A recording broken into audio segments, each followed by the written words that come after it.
1918, these were pretty exciting pictures. The fighting men of America coming home from France. Down Fifth Avenue they marched with their brass shining and grins a mile wide. The crowds cheered and waved flags, and the doughboys home from Chateau Thierry and Belleau Wood planned on picking up their lives just where they'd left them. Only for a lot of them, it didn't work out that way. Not exactly. Some of these marching men wanted to go back to school, but discovered they didn't have the money. Others learned the jobs they'd left behind were gone, or if they were there, they didn't want them. They wanted something better. But for these returning soldiers, no legislation had been passed, nor any program mapped out to give them the break they deserved. They got medals, but 15 years later, some of these men were selling apples on street corners. Others were known contemptuously as bonus marchers. What about this time, Mac? Are these Navy boys going to get the same sort of deal? What about this man who's fought the long, tough fight up Italy and has been knocked out? What's going to happen to him? Is it going to be the same for these GIs hitting the beach at Saipan? Or the Siegfried Line, or the Gothic Line, or any line that's needed hitting? When it's all over, is it going to be like last time for them? No, this time it's going to be different. Yeah? What makes you so sure? Because in Washington, there were a group of congressmen with long memories who were in the last war. They knew that when a man gets out of the Army or Navy or Marines, he's worried most about a job, an education, and a home. And that's why Congress, led by the President, passed the law, the Servicemen's Readjustment Act of 1944, better known as the GI Bill of Rights. And to make sure it works, a Veterans Administration is already busy in Washington with General Frank Hines in charge. Sounds all right. Sounds great, in fact. But I'm from Missouri. You got to show me, brother. Happy to. Let's take a typical example. We'll call this corporal who saw action in Italy Vic Jones. Here he's signing his name to one of the most important documents of his career, his honorable discharge.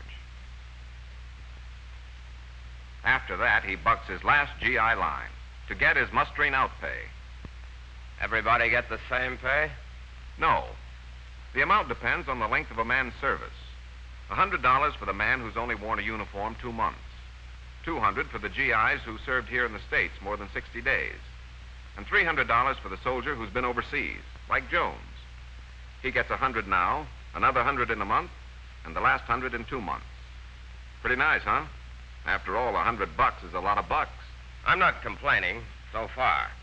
But changing over from a GI to a civilian costs money. By the time a guy has bought himself a new outfit and looked around, trying to remember his saluting days are over, most of his dough is pretty well shot.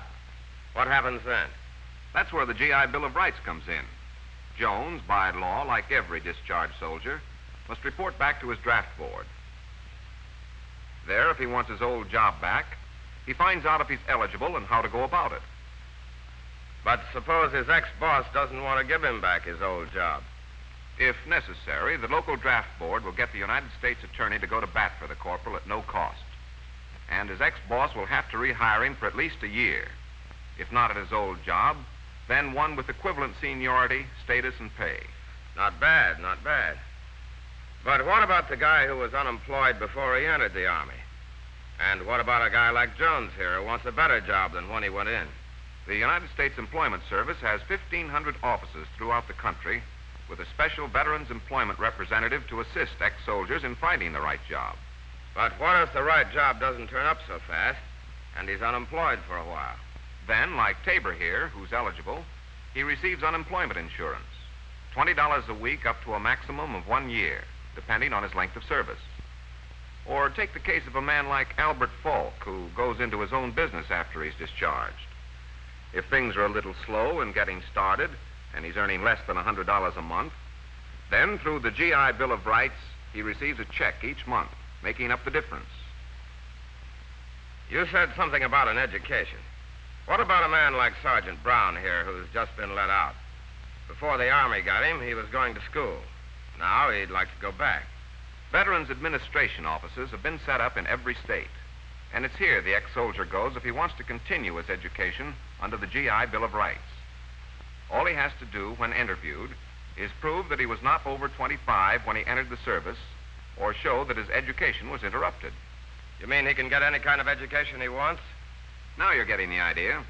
Any kind of education and in any part of the country.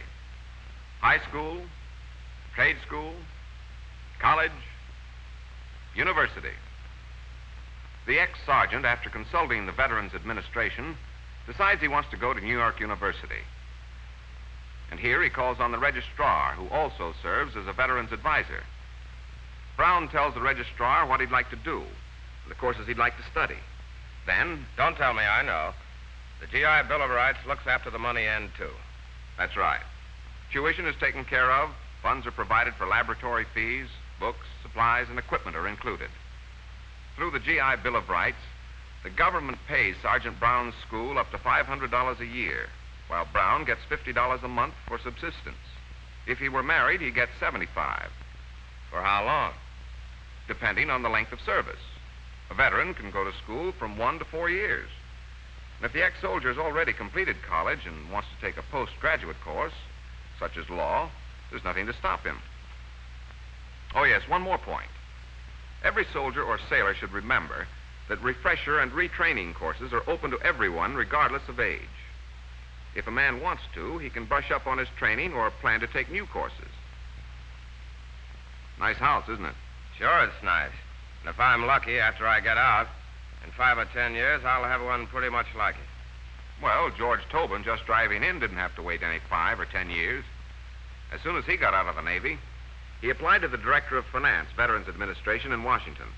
And they were able to help him get a loan by guaranteeing it up to $2,000. Of course, George, like every veteran, had to meet certain conditions, prove he was a reliable citizen. But he was able to do that all right. I guess I was all wrong about it being like last time. But wait a second. What about the beautiful blonde? Don't tell me the GI Bill of Rights guarantees every returning serviceman one of those, too. No, that's still up to the veteran. Just as it's up to him to take advantage of the GI Bill of Rights and not expect the government to come after him. The GI Bill of Rights is not a reward or a handout or a gravy train, but rather an American way to make it easier for each man to take his place once again in the community and get some of those things for which he went to war. A job, a business, an education, a home.